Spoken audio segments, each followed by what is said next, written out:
Yeah. Pete Hegseth can't stand up straight coming into work because he parties too much the night before.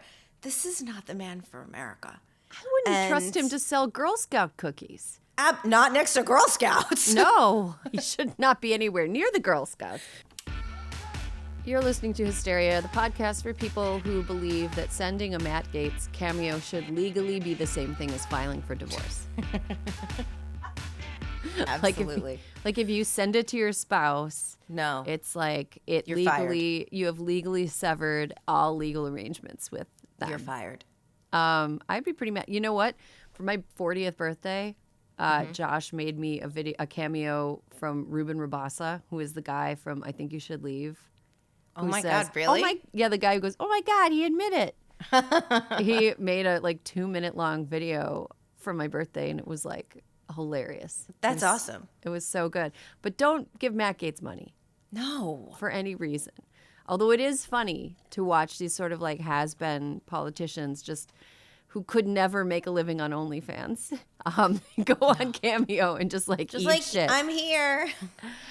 Honestly, I think that doing cameos when you've been very publicly ostracized is much more embarrassing than starting an OnlyFans. I think starting an OnlyFans, it's you know what? Good for you. No, because the cameo is you're kind of dialing for dollars. Some of these people are getting $250 a video. George Santos came out strong, but now I think he's down to $250 a video. And that's, I don't know, is it worth it at that point? Also, are these people paying taxes on the money? It's a good question. It would be a good way to launder very, very small amounts of money. Just pay for cameos from people who you're trying to buy favor from to $500 at a time. Okay, we're here. You're here, listeners. What's going on in blue states, Alyssa? Let's see. Some of the blue state governors are prepping for the incoming Trump administration, and many of them are notably more open to working with the administration than in 2016. New York's Kathy Hochul, my governor, Maryland's Wes Moore, and Michigan's Gretchen Whitmer have all acknowledged that working with the president will be essential in moving forward state projects. However, California's Gavin Newsom, Illinois' G.B. Pritzker, and Colorado's Jared Polis announced a state-level coalition to resist Trump policies.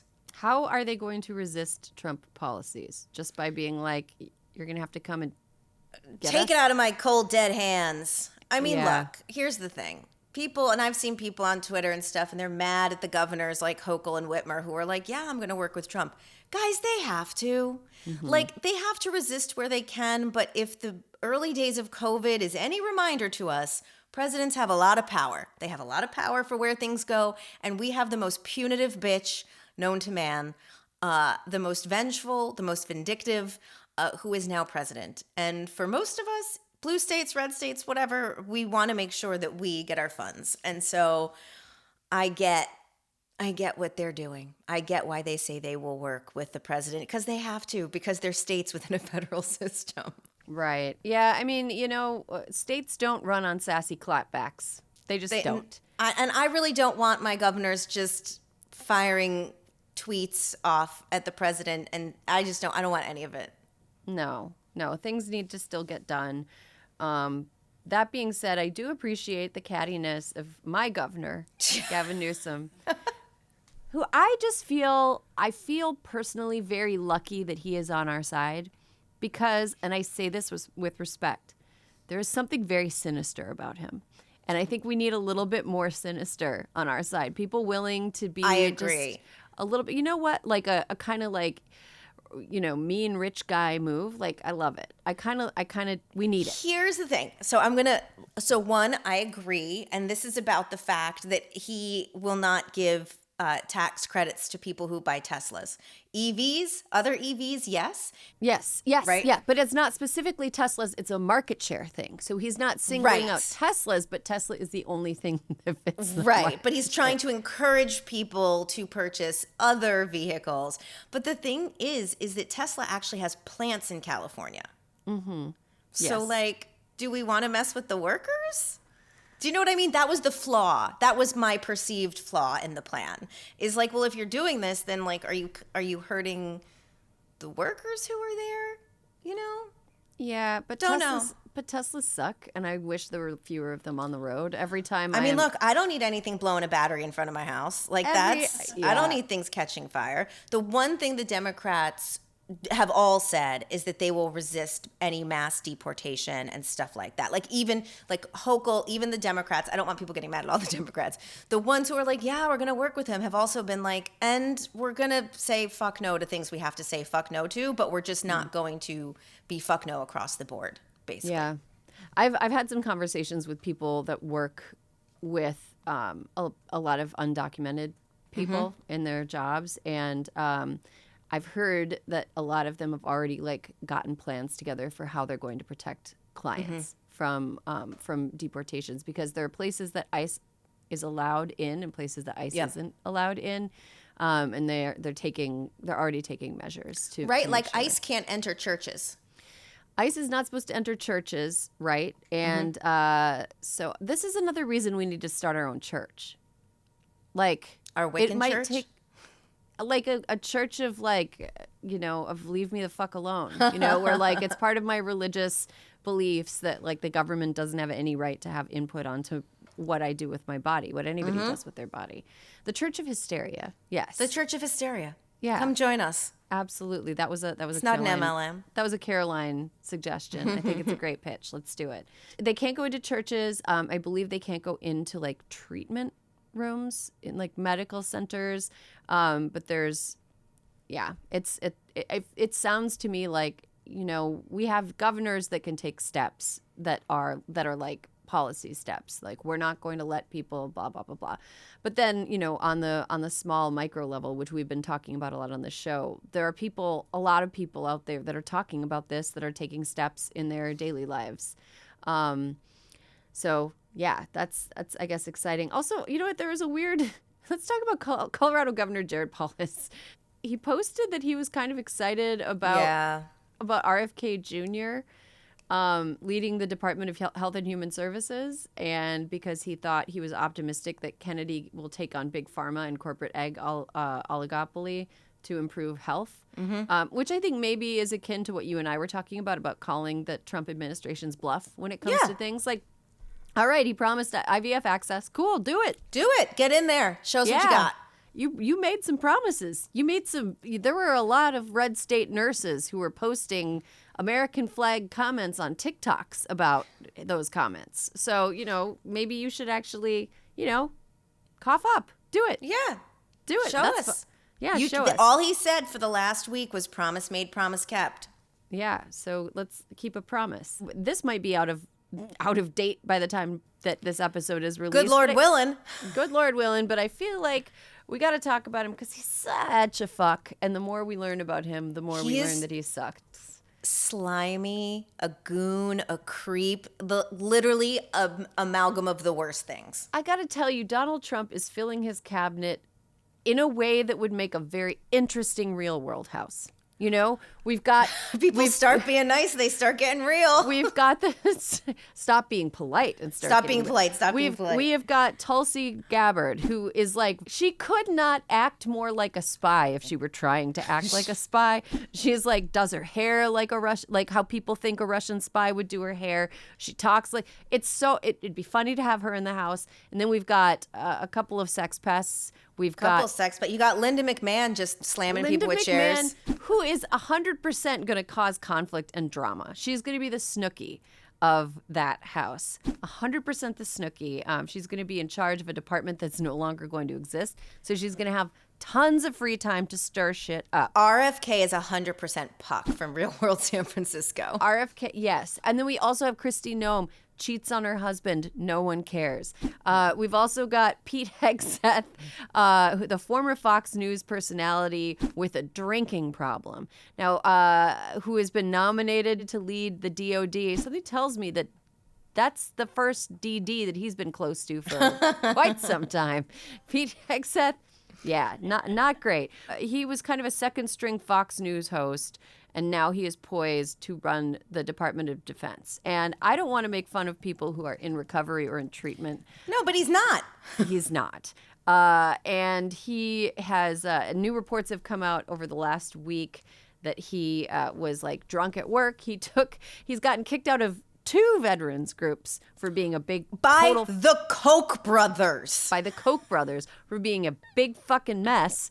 They went to he's like Tracy Jordan from 30 Rock, like doing with his strip club antics and his yelling inappropriate things about Muslims, and it is really quite jaw-dropping. His inappropriateness was legendary even among Fox News, a place that, from reports I have heard, was a bit unruly just in general. Like, it was sort of a place where men could act like rowdy frat boys, and it was sort of encouraged. And he, even in that environment, was like setting too much. He was too much. He was too much. He was showing up to morning broadcasts of Fox and Friends smelling like alcohol.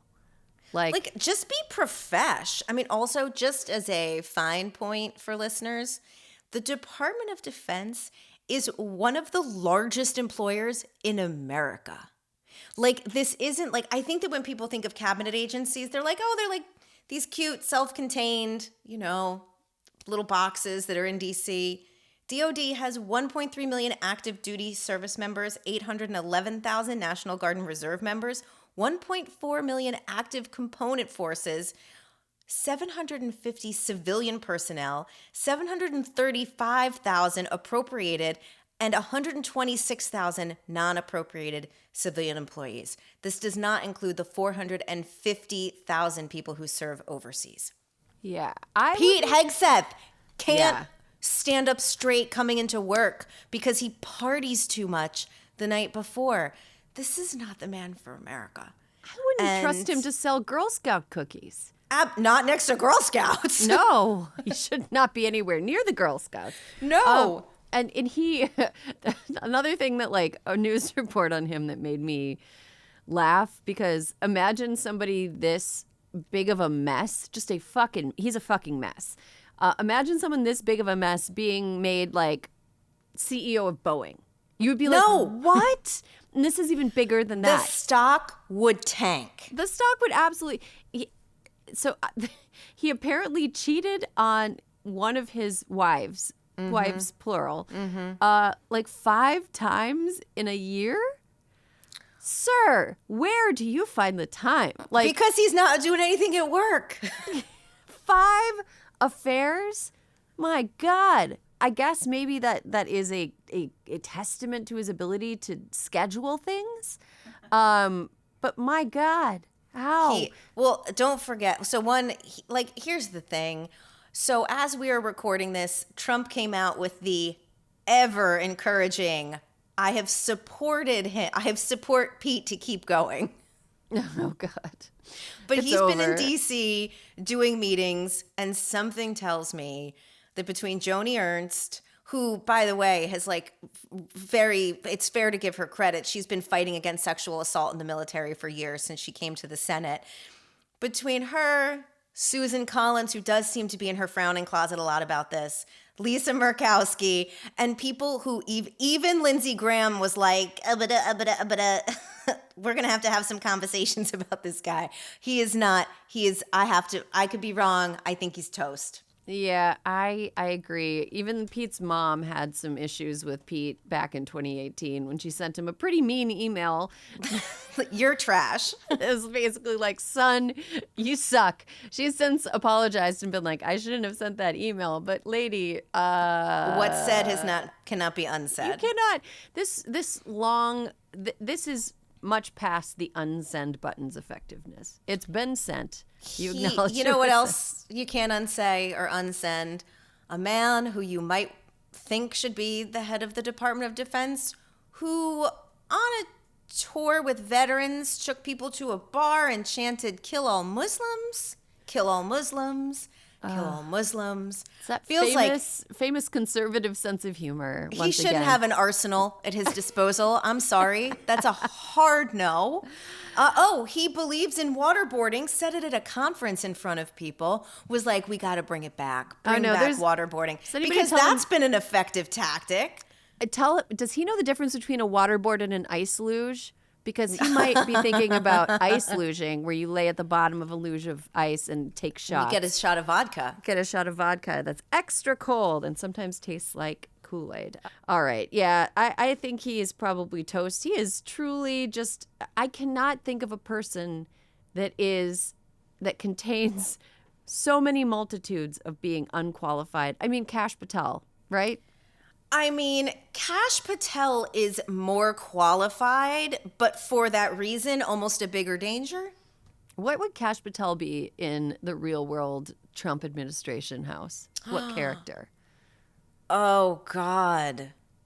Is it just all pucks? It's all pucks. I was going to say I already used puck, but he's also a puck. He's also a puck. Yeah. Just like reckless abandon on that skateboard, tattoos, just like, I'm going to fuck him up.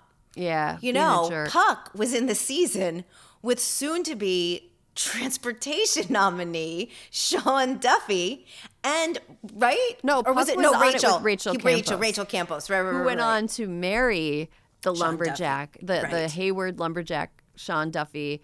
I remember when he was cast, I was like, he's from close to me, because Hayward is not far from where I grew up. He was different back then. He was different back then, but also like, man, way to do Northwestern Wisconsin dirty. That's, seriously, that is not a great rep.